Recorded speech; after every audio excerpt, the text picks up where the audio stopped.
That's exactly what the Fed is going to do, unfortunately. When the Fed is surprised by the fact that we go into a severe recession and inflation actually gets worse, right, which is a situation that they think is impossible. They think, well, if we go into a deep recession, at least we won't have inflation to worry about anymore, and we can just go back to what we've been doing, which is creating inflation. But if we go into a severe recession and inflation is still high, well, they're out of tricks, right? But I think that despite that, when push comes to shove, the Fed is going to pick the poison that it thinks is the least toxic, right? And it's going to say, you know what? Inflation is bad, but a financial crisis and a depression is worse. So we're just going to have more inflation. We're just not going to get back down to 2%, maybe 3 or 4%, whatever they're going to say. But hey, we're never going to get to 2 because the cost of getting there is too high. So we're just going to have to get used to living in a world with higher inflation because it's better than the alternative. Now, it's not better than the alternative. It's way worse.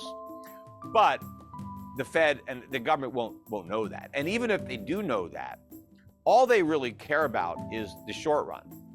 And yes, if the poison they pick is inflation and they go back to QE and they cut rates, even though inflation is still high, the short-term pain will not be as great as if they did the right thing and continued the inflation fight. In fact, turned it into a real fight with big cuts in government spending, which is, of course, you're not going to fight inflation unless you get rid of these deficits. So we need spending cuts, maybe tax increases if we can't get spending cuts. Spending cuts are my preference. Tax increases would be the next choice, and not on the rich. Unfortunately, that's not going to work. So you got to raise taxes on the middle class and the working poor. So I'd rather cut spending to do that. But the inflation tax hits the poor harder than a sales tax would. When the politicians have to decide pain now or pain later, well, that's a no-brainer for the politicians. It's pain later, because later I might not be in office anymore. In fact, if we have pain now, I won't be in office because I'm going to lose the next election. So the way to minimize my own pain as a politician is to kick the can down the road, right? So I'm going to do whatever it takes to get me reelected. So if inflation now means pain later instead of now, even if it means some pain now, but the worst pain is later on, that's what I'm doing. The politicians will always sell out the long-term interests of the country for their own political benefit. And so that's what's going to happen. And the central bankers are really no better than the politicians. I mean, they're really political animals there.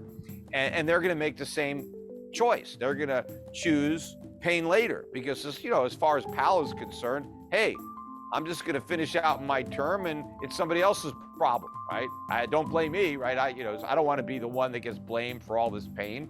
Let it happen on somebody else's watch. The only time that they will do the right thing, potentially, I mean, it's not a guarantee, but let's say we're at a real crisis, right? Where the dollar is imploding, prices are skyrocketing, right? Inflation is, we're on the verge of becoming, Argentina or Zimbabwe, where it's like, it's going to be awful with, price control, shortages, riots, looting, civil unrest. I mean, things are just, it's just like an apocalyptic environment, right? In that environment where it's like, crap, no matter what we do, we're screwed.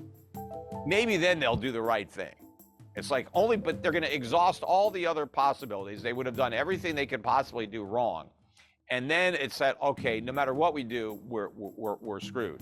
Maybe then they'll do the right thing, assuming they understand what the right thing is. I mean, I'll be there to tell them, but the question is, will they listen? It's going to lead me into the next question here is like, what is it that they are going to do for this next issue, or what is it that they are planning on doing to create like the monetary stimulus or whatever that's coming? Central bank digital currencies. What's going on here? I mean, this seems to be pushed worldwide and almost guaranteed to be coming.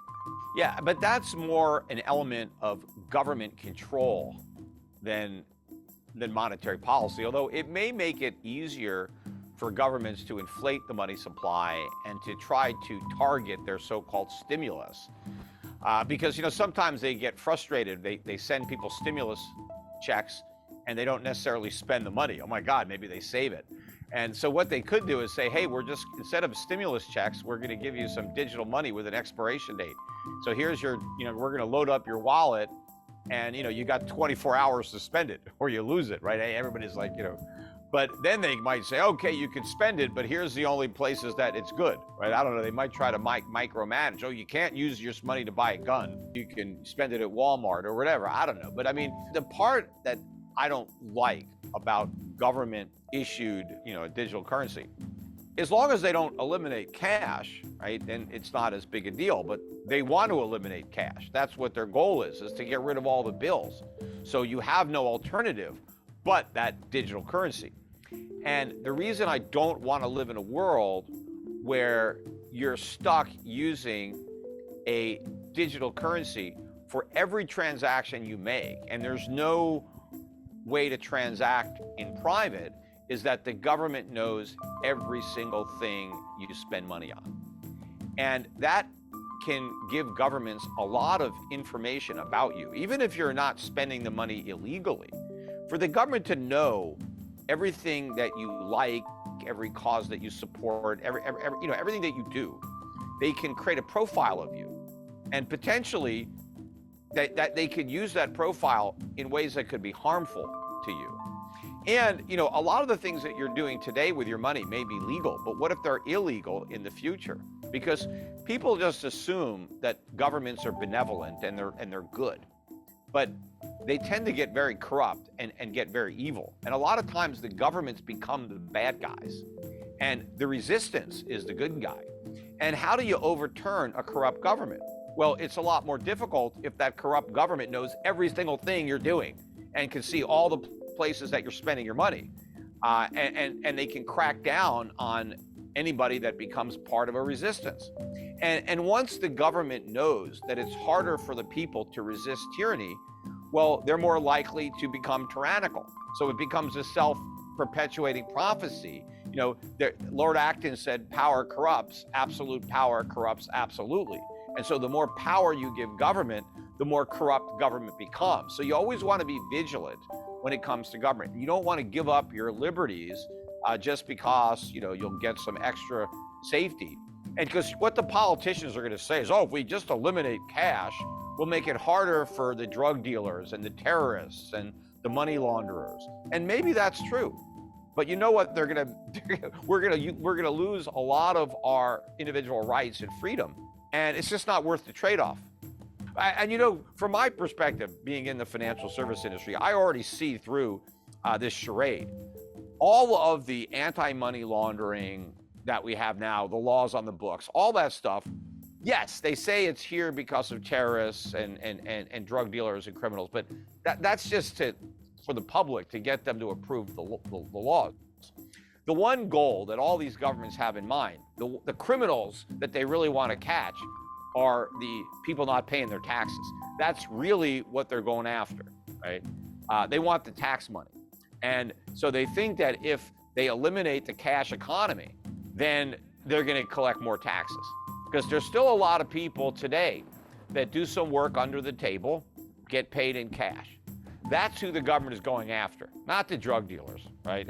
It's the guy that's driving his Uber and he's getting some money in cash, or he's doing some odd jobs. And that's why they now want all these payment companies to report all these small transactions, like $600 or more.